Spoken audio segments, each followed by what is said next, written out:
another video. I, Srishti Mishra, Legal Attorney, Lexical and Companies, going to present today's video topic, that is fundamental element of crime. So, fundamental elements of crime, there are four fundamental elements which constitutes a crime. So, these are, first one is human being, second one is mens rea or guilty or intention.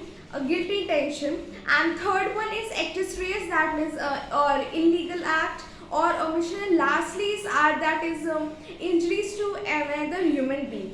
So talking about first element is human being. So human being, first element, the wrongful act must be committed by human beings. Okay, the wrongful act must be committed by human beings, then only the crime constitute fundamental crime constitute to as crime. And in age, talking about ancient times, so in ancient time when criminals law were largely dominated by the idea of retribution, punishment were inflicted on animals too, also for the injury caused by them, for the injury which they caused to another human beings, another human person. So for example, if I say here example, so a pig burned in Paris because he devoured a child.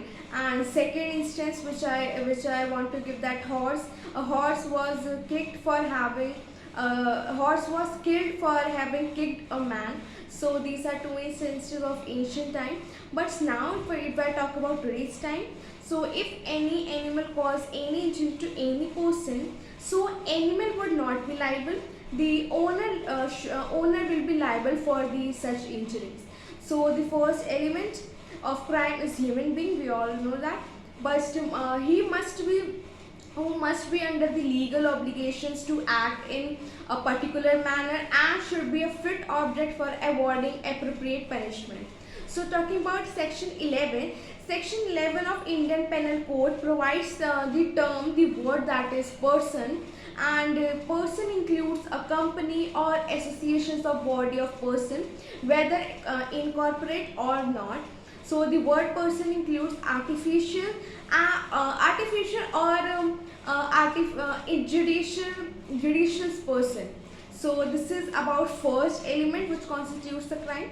Second element here is mens rea. So mens rea, the second important essential element of crime is mens rea is also known as evil mind or evil intent or guilty intention, guilty mind. So these two words are also known as mens rea. So there can be no crime of any nature without mens rea or an evil mind. Every crime requires a mental element that is considered as the fundamental principle of obligations, criminal liabilities. The basic requirements of these principles, that is mens rea, is the accused must have been aware of the act which is going to these elements in his act which he is including to constitute a crime. And if a crime has done charges on which he is charged, so the person is well known in advance, he is well known, has knowledge about these all thing consequences which will be going to happen. So this is about mens rea. Third element is actus reus, that is also known as guilty act or omission. So the third essential element of crime is actus reus, and in other words, some overt or illegal omission must take place in presence of the guilty intention, where actus reus is the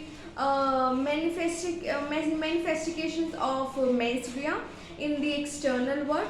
And Professor Kenny was the first writer to use the term, that is actus reus, and he defined the term thus such result of human conduct as the law seek to prevent.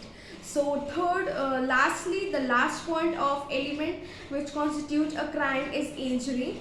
So this is the fourth requirement for crime, is injury to another person or to society at large, and the injury must be illegal cause to any person in body, mind, reputation or property, or according to section 44 of Indian Penal Code, the injury denotes any harm whatever illegally caused to any person in body, mind, reputation, or property.